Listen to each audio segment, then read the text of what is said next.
Iftikhar Arif is a prominent Urdu poet and scholar. He was born in Lucknow on March 21st, 1944. He did his MA in Sociology from University of Lucknow in 1965 and then did a short course on Media Management from Columbia University, New York. He migrated to Pakistan in 1965 and joined Radio Pakistan as a newscaster. Later, he joined Pakistan Television as script editor. At PTV, he teamed up with Ubaidullah Beg and Qureshpur for a very popular PTV program, Kasauti. He worked with PTV till 1977 as senior producer and scripts editor. In 1977, he went to London and joined Bank of Credit and Commerce (BCCI). After that, he worked as executive in charge of Urdu Markaz London from 1981 to 1990. In 1991, he joined Pakistan Academy of Letters as its chairman. Later, he also became head of National Language Authority, the National Book Foundation, and the president of the ECO Cultural Institute in Tehran, Iran, and head of National History and Literary Heritage Division, Islamabad. He has been decorated with titles like Hilal-e-Imtiaz, Sitare-e-Imtiaz, and Presidential Pride of Performance. In 2024, he has been awarded the highest state award of Pakistan, Nishane-e-Imtiaz. Iftikhar Arif has enriched Urdu poetry in the classical tradition of multi-layered composition of verse using metaphors and symbols, a hallmark of the old masters of Persian and Urdu ghazal. His poetry is woven by two strands of suffering and ecstasy. Both are distinct from each other but run side by side and keep intertwining smoothly in his ghazals and poems. His poetry is modern in his use of language, but classical in the way he uses allusions, symbols, and metaphors to voice his deepest concerns. Three of his collections, Meher-Donim, Harf-e-Baryab, Jahan-e-Maloom, have been published. Bagh-e-Gul-e Surkh is his latest offering. English translations of his selected poetry have been published as 12th Man and written in the Season of Fear. Good evening, viewers, and welcome to the Art with World. I am your host, WAHEED. We have just watched a brief report on life and works of one of the finest Urdu poet of our times, Janab Iftikhar Arif Sahab. And we are lucky and we are honored that he has accepted our invitation to join our program. Thank you very much, Iftikhar Sahab. Very kind of you to have And spare welcome some to time. us. It's very kind. I just want to start with a very old memory of mine. I was a child, a school student. Television was a very new thing in our lives. And but all of us used to watch a very famous and popular program, Kasauti, in which you, along with Ubaidullah Beg Sahab, Qureshpur Sahab, and sometimes I think Himayat Ali Shair Sahab also hosted that program. And at the later part of it, Ghazi Salahuddin also joined it for some programs, I guess. And that was my first introduction with you.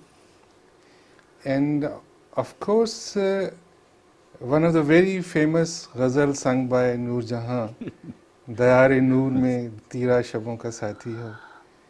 A very intense desire, longing for companionship, to be loved. And that was my first introduction with you. But we'll come to this later.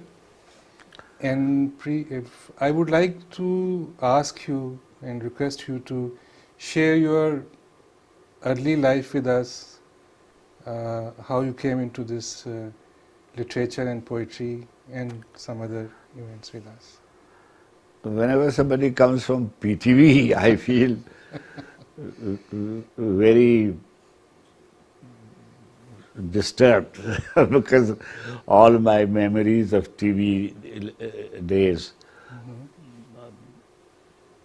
disturbs me a lot. It disturbed me a lot because I could recall all my friends and my mentors and those who had been associated with PTV those days, Aslam Azhar and Agha Nasir and Fazal Kamal and Khaja Shahid Hussain and some producers of our generation, Qamar Aftab Ahmed, Sahir Bhatti, Zaman Ali Khan, Akhtar Waqar Azim, Amir Imam, Abdul Karim Baloch, Sultana Siddiqui.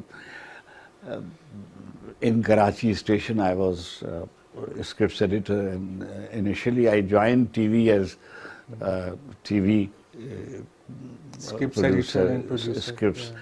Those were the days when it was known as SSP, Senior Scripts Producer. Okay. So, but as you said that I was born in Lucknow, Yeah. and the famous known city of culture and literature, and particularly Urdu literature. Yeah. So many great people were born and lived in Lucknow. Yeah. Mir Sahib came from Delhi and Agra to Yeah, Lucknow, yeah, and yeah. Sauda and Nasikh and Atish and Atish. Anis and Mirza Daveed, Yeah. and my generation poets senior to me, my generation, Majaz and Josh Saab, Josh Saab. Jafar Ali Khan sir and Yagana, Yeah. they were all from Lucknow. So it was a city known for its poets and literature, and some very famous short story writers used to live there. Sajjad Zahir came from Lucknow, and Jafar Ali Khan sir, and I was educated initially I started with a madrasa. I was born in Firangi Mahal, and my ancestors were from Lucknow. My father and my mother both were from Lucknow, and from the old Lucknow. So they were pure Ahle Zaban, as they say. I mean, initially I was sent to the Madrasa Nizamiya Firangi Mahal. I started my, say, education life from madrasa. Then my maternal grandfather, he took me to a school, and I studied my high school and intermediate in Government Jubilee College. Lucknow was a very famous college. From Jubilee College, some famous Pakistanis like Agha Hasan Abdi and in writers Shaukat Siddiqui and Ibadat Barelvi, and they all came from Jubilee College. And then I went to University of Lucknow. And I graduated from Lucknow University, and from there I did my master's, and I feel very humble. Recently, Lucknow University celebrated its 100 years, and they mentioned, they declared 10 alumni as their prominent students, and 6 of them are from the majority people, and 4 Muslims. Dr. Atiya Hussain, the famous novelist, Sunshine on the Broken Column and the Phoenix Fled, a famous novelist, and Sajjad Zahir Saab, the founder of Communist Party of Pakistan, and founder of... He was a very good writer as well. Yes, Progressive Writers Association was basically... he was the founding father of the movement, and Sajjad Zahir, Qurratul Ain Haider, the great fiction writer of Urdu, and then lastly I feel very, very honored, and then I came to Pakistan. So my parents didn't come to Pakistan. I myself decided to come to Pakistan, and my master's I did from University of Lucknow.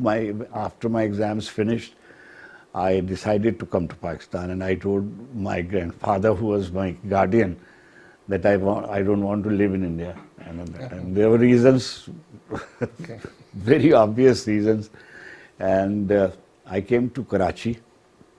I didn't have any blood relationship in Pakistan, and when I came here, I started sort of contacting people. I came with 4 letters from my Ustad, Professor Ihtisham Hussain, and as introducing me to Dr. WAHEED Mirza, Okay. who was then he was the president of the Islamic Encyclopedia, Daira-e-Marif Islami, Okay. Punjab University. And Professor Waqar Azim, he was in Lahore those days. And 2 letters in Karachi. Faisal was those days in Karachi. Great. And Sibte Hassan Saab, the famous writer. Because they were all progressive writers' backgrounds. But I couldn't find any job in universities or any colleges. My disciplines were different. You did master in sociology. Sociology, I guess, yes. yeah. And you did a brief stint at University of Columbia as well. No, for Columbia I didn't go for any degree course. Okay. What happened that when I resigned from TV, I joined BCCI, and they wanted me to go to Third World Foundation, but I didn't have any background of print media or media management in that way. So Mr. Agha Hassan Abdi was very kind to send me to Columbia for some short course in media management. And I went to New York and I stayed there for some time in small management course from Columbia. Well, I would like to hear from you about Lucknow and its culture as you had witnessed in those times, because we learned through literature basically. Perhaps it was part of our text course as well. Lucknow ke Banke, a very famous article. Then we had read about Wajid Ali Shah. We had seen through Lucknow through Sharar's writings. Hadi Ruswa's novel, I mean, that was I read that and I came across that culture. But most of it is, I mean, you have just mentioned Kurtulan Haider Sahaba in her writings, particularly in her magnum opus, Aag Ka Darya. She has written quite a lot about Lucknow and its culture. I went there for for a few days, but my experience was different. It was crowded, it was very different. Lucknow is a very Mazloom city. You know, the old cultural center. And as you mentioned about Abdul Halim Sharar Lucknowi, the title of his book was Guzashta Lucknow, Mashriqi Tamaddun Ka Aakhri Namuna. You know, the fact of the matter is that Lucknow was, it is said that it was founded by Sri Ramchandra Ji's younger brother Lakshman, and it's not very far from Ayodhya, the Ram Mandir place. Initially it was Lakshmarpur, and then some people say that Lakhanpur and Lakhanpuri, and then Lucknow. But Lucknow in history of South Asia was known during Nawab's days, and 92 years of Muslim Nawabs reigned there, from Burhanul Mulk, Safdar Jung, and then Shujauddaulah and Asifuddaulah and Ghaziuddin Haider and Nasiruddin Haider and Muhammad Ali Shah, Amjad Ali Shah, Wajid Ali Shah. So 9-10 Nawabs, they made Lucknow, they look like, it was said that it is Shiraz of South Asia. Some people wrote about it as the Paris of South Asia. And it was famous for its lifestyle, its culture, its language, its music. I mean, Kathak was introduced, some great masters of music was there. And then it's a very, as they say, that it was known for dance and music, and Kathak dance was Wajid Ali Shah and Inder Sabha, and as you said, Umrao Janada, and then the cuisine and the dresses, the jewelry, and all kind of decadent, as you say, decadent culture. But as Wajid Ali Shah once wrote that my weaknesses were even admired by the people of Awadh. So Awadh was known for its, as they say, hedonistic tendencies, and Umrao Janada was the representative novel of that period, and Sharar's writing, and as you said, Annie Appa has written much about Lucknow, and Sardar Jafri wrote about Lucknow, Sajjad Zahir Sahab wrote about Lucknow, and whenever you talk about progressive writers movement, where I used to study, there is a club called Refah-e-Aam Club. That was given to the people of Lucknow by Maharaja Mahmudabad, and Refah-e-Aam Club was the place where the first Progressive Writers Movements Conference presided by Premchand took place. So Lucknow was known for progressive writings and writers, and perhaps the last place, I mean, Sardar Jafri and Sibte Hassan and Majaz and Kaifi, and they all around Josh of all people, Majaz, I mean, they were all from that background. A lot of writers have written about this experience of migration or hijrat, I would say. I mean, Nasir Kazmi wrote, Aziz Ahmed Madni Sahab wrote. Yours is also very rich experience of migration. How was it to come from a Ganga Jamuni civilization to a different place, and what were your early experiences and observations? It is a very painful experience. It's not easy to leave one's place, your parents, your family, your friends, and a city like Lucknow, as you mentioned, as a Ganga Jamuni, Tehzeeb and all. But then there are some truth. It is very, very painful.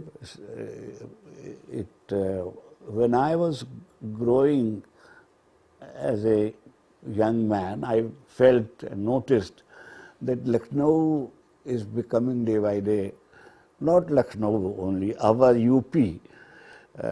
Muslims of UP are not very comfortable, and they were not treated equally. Now you are talking during Modi's regime, you know that the disparity which is now government policy.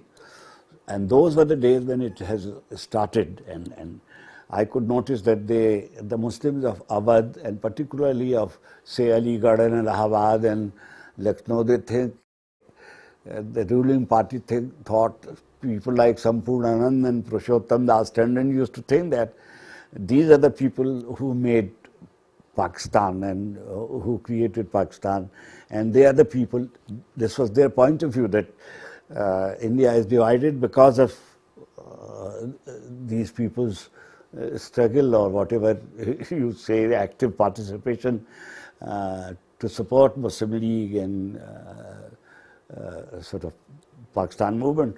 So they were not treated equally, or I thought that there is no room for Muslims in India anymore. Those days, I used to think as a young man that I would not be acceptable to the system. So I came to Karachi, and in Karachi I found initial, say, few months, not more than a year, I struggled. I went to many places for job and I didn't, but ultimately a friend from my brother's friend Yawar Mehdi, who was in Radio Pakistan, and Radio Pakistan headquarters was in Karachi those days, and Yawar Mehdi was a producer. Later on, he became controller of Radio Pakistan, and he retired as a controller. He took me to the audition, and I was auditioned by him, and there I met Ubaidullah Beg and Qurayshpur and Mashood Ahmad and Mubarak Zama Khan, and I was auditioned for news, and I started reading news in Radio Pakistan. And 10 rupees per bulletin I was my fee, and if I used to translate, sometimes I used to translate also, so additional 10 rupees were sort of earned. And I was not married then. Later on, Mr. Salim Gilani came, and Salim Gilani was very kind to me, and he gave me more bulletins, and remuneration was handsome, and perhaps I was getting much more than anybody else as a casual artist.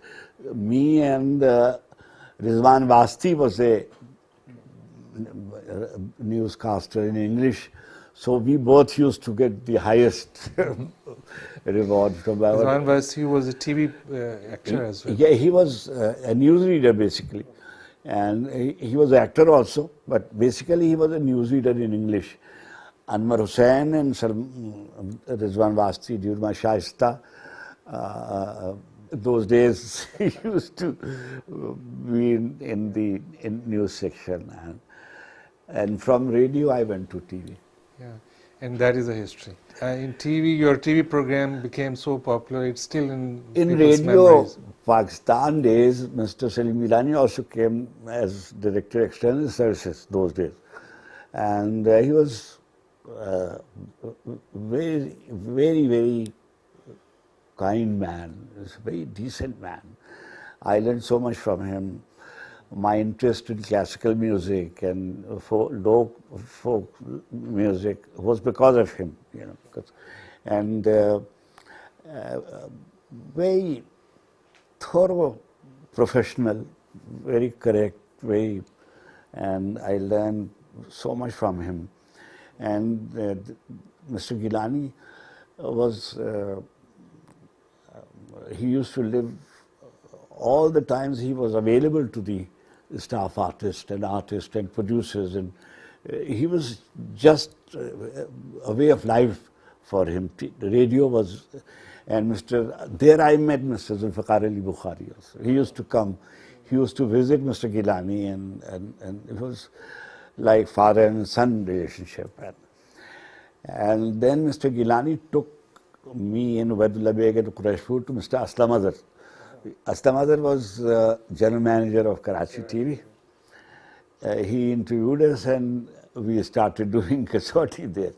Mr. Gilani introduced us to Mr. Aslam, and it used to be a live program, and you name anybody, they used to, I mean, we invited Faisal and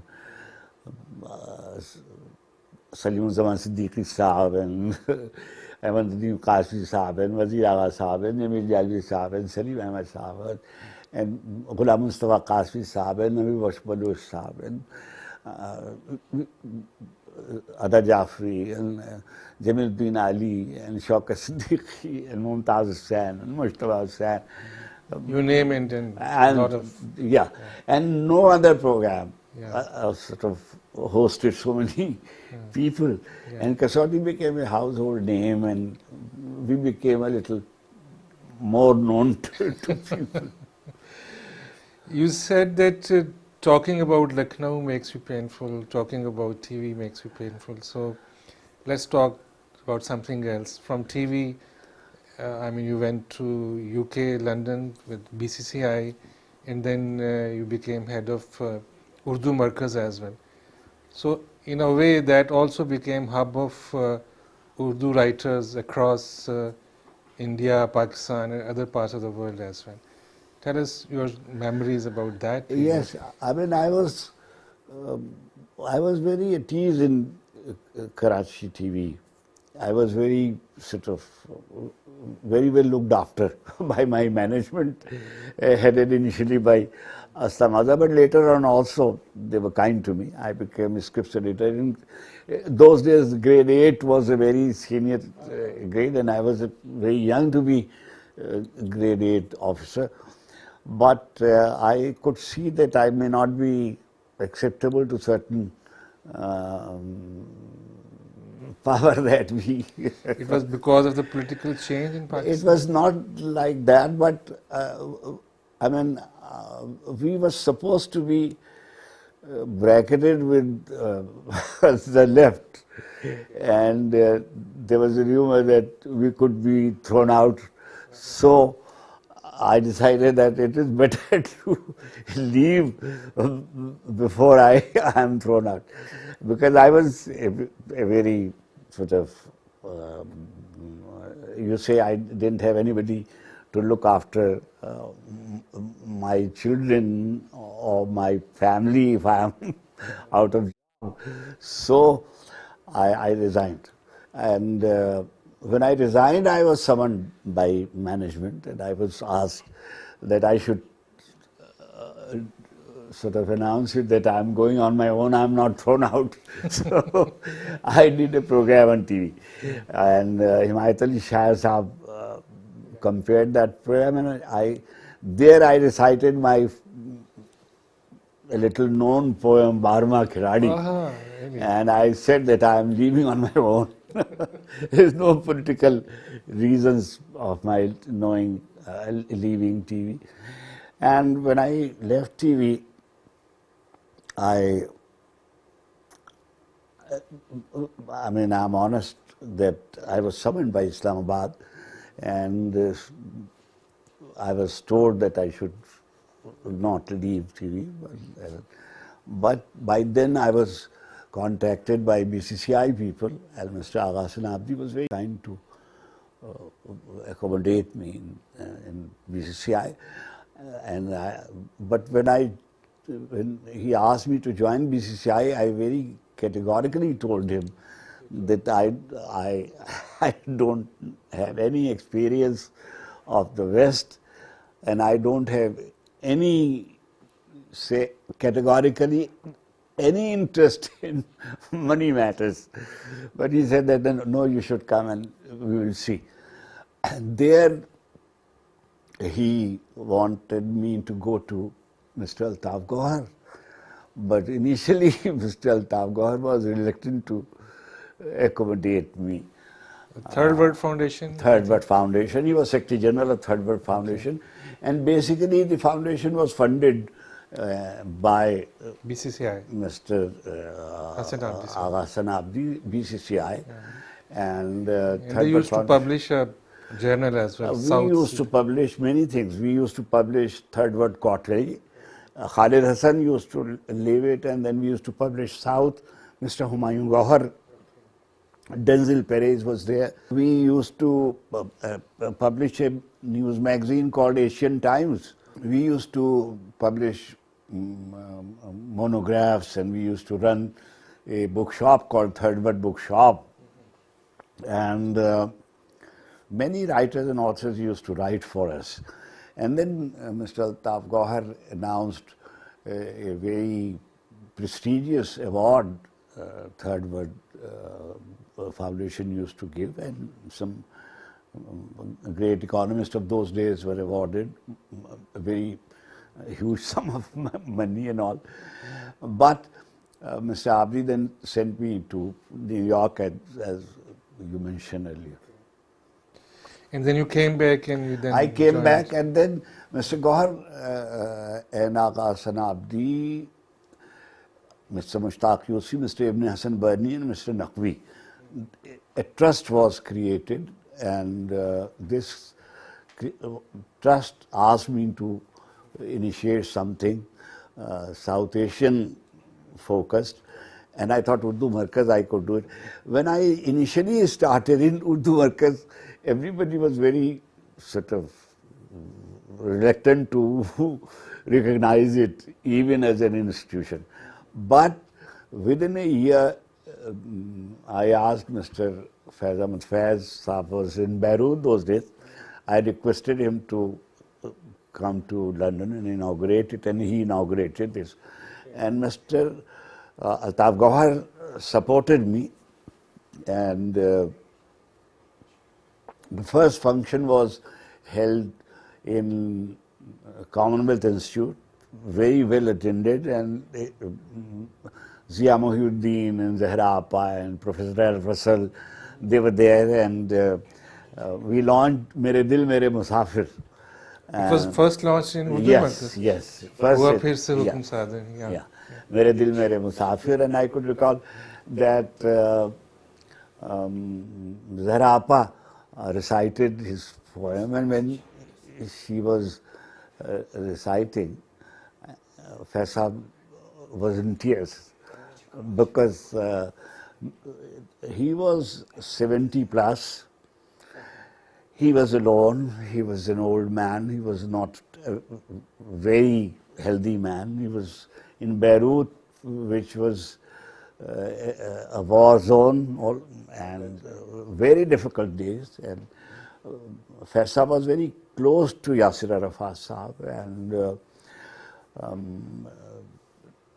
2-3 times it happened that even his office was sort of attacked, and a driver died, Faiz Saab's driver, who's living with him,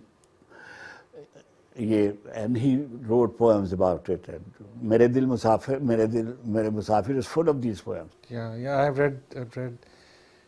Well, I was in student days. I was also arrested by, authorities, and when I came back from jail, my brother presented me with that book, Mere Dil Mere Musafir. Mere Dil Mere Musafir was initially, I had this opportunity to be sort of a student of Faiz, and I had that original script, and I got it published in the name of Amanat, because it was with me. The original book, Bayaz, was with me, which I gave to Muniza Salima to keep it in Faiz Foundation. So now it is with them. You compiled 2 books on Faiz as well, I guess. I did, yeah. I think he wrote more letters to me than Muniza and Salima. And some very brilliant Faiz's letters are written to me. Particularly a letter he wrote about Mr. Hassan Askari's book. One day he came to London and he stayed with, he was very kind to stay with me, and he asked me to give him some book for the night. I gave him cheekishly Askari Saab's book, which was absolutely against his own ideological background. In the morning when he was leaving for Beirut, he said, "Iftikhar, I am carrying this book with me because it's very interesting." I said, "Sir, you should give your opinion about it." So when he went to Beirut, he wrote a note to me. These are 6 pages letters to me. So I published it, and it is about Askari Saab's writing, and point by point, sort of not rebutted, but I think Askari Saab wrote very well, especially in his initial days. Vakt Ki Ragni and other books. You may disagree with Of Askari course. Saab's thought, but Yeah. Askari Saab was perhaps the finest of our critics, and he had this courage to change all the time. I mean, he started as progressive writers association. He was, Was when I he? was in Or he Merit. was totally on the When other he was side? in Merit, he was in PWA. But when he came to Pakistan, he started sort of with Nasir Kazmi, Pakistani Adab movement and Islami Adab movement, and then Yeah, then it was sort totally a of different kind of shift. and then he left literature and he started sort of writing about religion and Yeah. religious issues. He was translating during his last days, translating Mufti Muhammad Shafi writings also. And he became follower of Shawn and Isa Nuruddin and Renegayon, Abdul Wahid Yahya. I mean, these French traditionalists, Kumar Swami and that kind of. I guess that while you were at Urdu Markaz, you came across so many other, your contemporaries, seniors, who came from different parts of the world, and I think that must have been a great experience for you. And I think Urdu Markaz contributed as well. I think, as Septi Hassan Sahab wrote on my diary there, that it is perhaps the most important of our cultural center outside South Asia. And never it happened like this. I mean, say people like Anwar Shimal and Ralph Russell and Christopher Shackle and David Matthews, they were there. Rima Kazakawa and Chandiz Tamatov and Rasul Hamzatov and Anna Savarova and Ludmila Vasileva, people from Soviet Union and people from the West and people from India. I mean, Mulk Raj Anand and Kuratulayan Haider and Upendranath Ashk and Gopichand Narang and Shamsur Rahman Farooqi and Akhtarul Iman and Sardar Jafri and Kafi Azmi, all of them are from India. They are coming, and then people from Pakistan, as I mentioned earlier. Amin Mughal Sahab, he also Amin talks a Bhai, lot about. Amin Bhai was I mean, at least 2 to 3 days a week we used to meet. Because our center, Urdu Markaz, was situated in Piccadilly. So, Amin Bhai, Shorat Bukhari, Jam Sadiq Ali, Nasir Sheikh, Ahmad Faraz, Aftab Ahmad, Aftab Gul, the cricketer, they were our regular visitors, as they say. They were part of Urdu Markaz. And Amin Bhai was, as he was one of those progressives. He's my mentor. As teacher, as my teacher.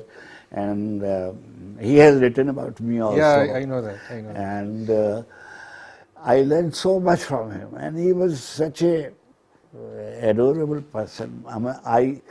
I pray for him all the time. When I think of London, these people, sort of the memories of those days, and for us now, I mean, Mughal is there, you know. Initially, people like Victor Karenin was there, Ralph Russell was there, Khalid Hassan was there, and Hamza Farooqi was there, Hamza Alvi Sahab was there, and Amin Bhai was there. So for us, Amin Bhai was, Amin Bhai, I never said Professor Amin Mughal. I always recall him as Amin Bhai. He was our teacher, he was mentor. I learned so much from him. And he was very kind. And I mean, this class, Eric Cyprian, for instance, or Faiz Saab, and I never met Mazhar Ali Khan Saab that closely. I have seen him. I have not met him. I have seen him. Tahira Appa, I met her. But Mazhar Bhai, I mean, but I always sort of refer him as Mazhar Bhai. For instance, I never met Major Ishaq, or for that matter, Afzal Bangi Saab. But I think as if they were Yeah, you live with them. You had written Yeah. read about them. We have. Then you came back and you headed No, Academy of BCCI was Letters. liquidated. And I mean, reasons we could discuss for ages. I mean, there are point of views. But when I became jobless, I was offered a job as editor Lotus by Changi Ritmatov. I went to Moscow and I discussed it. I said I can't go to Cairo. They said that you can go to Berlin. So I was sent to Berlin. I came back from Berlin, but I decided to go for it. And then one day, Khaja Shahid Hussain, he was Secretary Culture those days. He was visiting London and he very kindly said to me that now you should come back. And I said, okay, I'm coming back. And he offered me, he discussed it with Ghulam Mustafa Shah Sahab, the then Education minister Minister. from Sindh, Education Minister of Prime Minister Benazir Bhutto. And sir, those were the days when I was, I mean, I feel very embarrassed to say that, but I was the first man perhaps to be awarded, conferred with pride of performance, living abroad. And I was told that Mohtarama Begum Sahaba Nusrat Bhutto was heading the meeting, which she knew me in London days, and now I can boast that once I was offered to launch a newspaper from London, and by Bibi Begum Sahaba and Mr. Jan Sadiq Ali and Mr. Nasir Sheikh brought me this proposal for me that I should live in London and should, but I didn't know much about print journalism, but I said yes, I'll do that. But then Ghulam Mustafa Shah Sahab was very kind to offer me. But when I came to Pakistan, the government was toppled.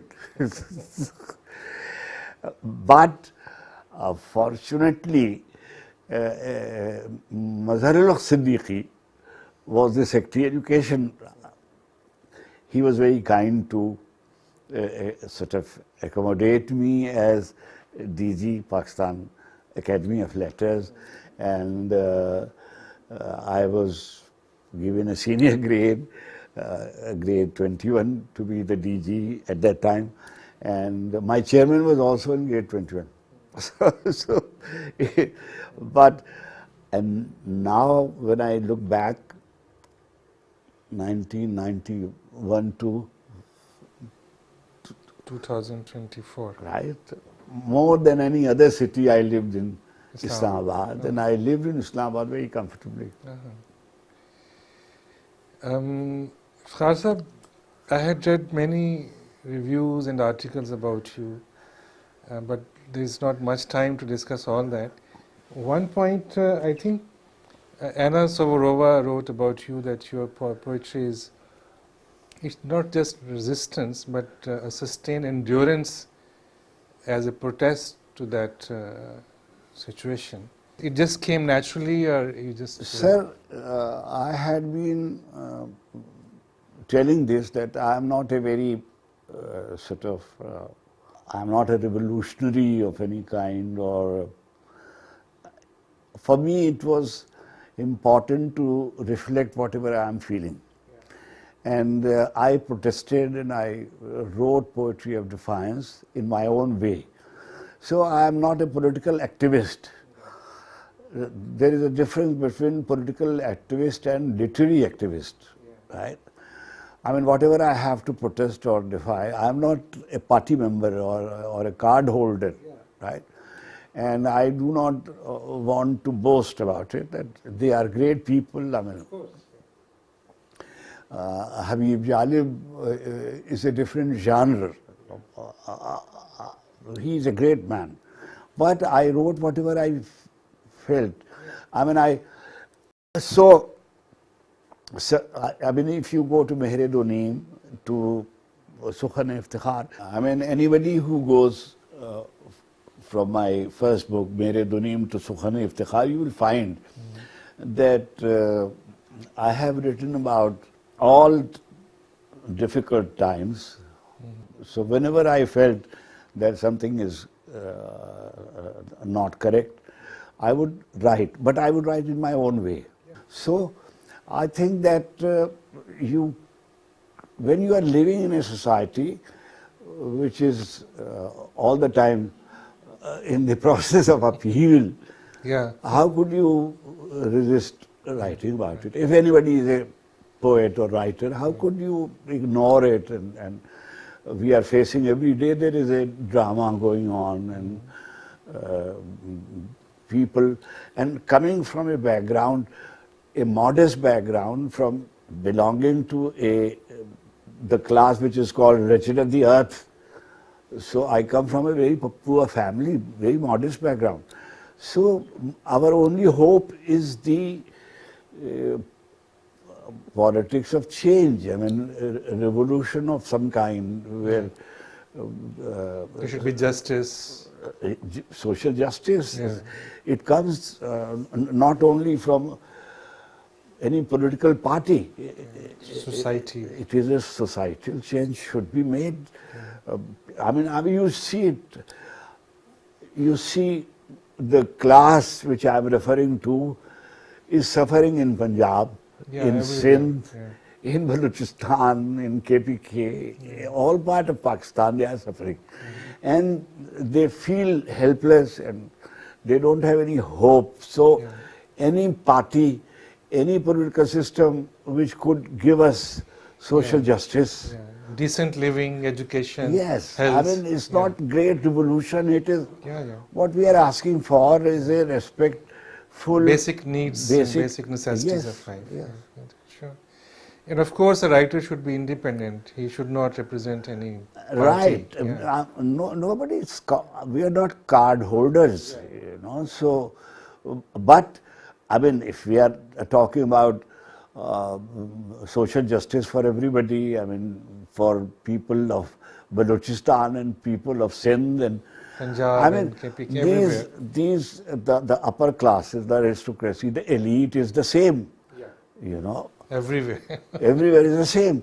And for last few years I haven't written anything because nothing has changed. And maybe it's over. I mean, let me be honest about it. Some people say that you haven't written for last 7-8 years. I said, yes, I didn't. The last known poem Tamasha Khatm Hoga, for instance. So people say Tamasha poems. I said, yes, the Tamasha is gone, so what I could do. Iftikhar Sahab, there are so many things I want to talk to you, but we are limited by time. And I would keep on coming and listening so many of these things from you. And congratulations for this Nishan-e-Imtiaz, which is just awarded. I'm humbled. I think if I say I'm not happy, I'm thankful to, grateful to the people who sort of recognized, and I'm very sort of moved about it, and I feel very happy about it. If I say I'm not, no, any recognition from people and from my government, I feel happy about it. For me, it's an honor to get any award from Government of Pakistan. So thank you, Iftikhar Sahab, for being with us this evening. It's such a great discussion I had with you. Thank you. I'm grateful. You gave me an opportunity to remember so many friends of ours. But not all painful things, I think some good things as well. So thank you, viewers, for watching us. See you next Sunday, same time.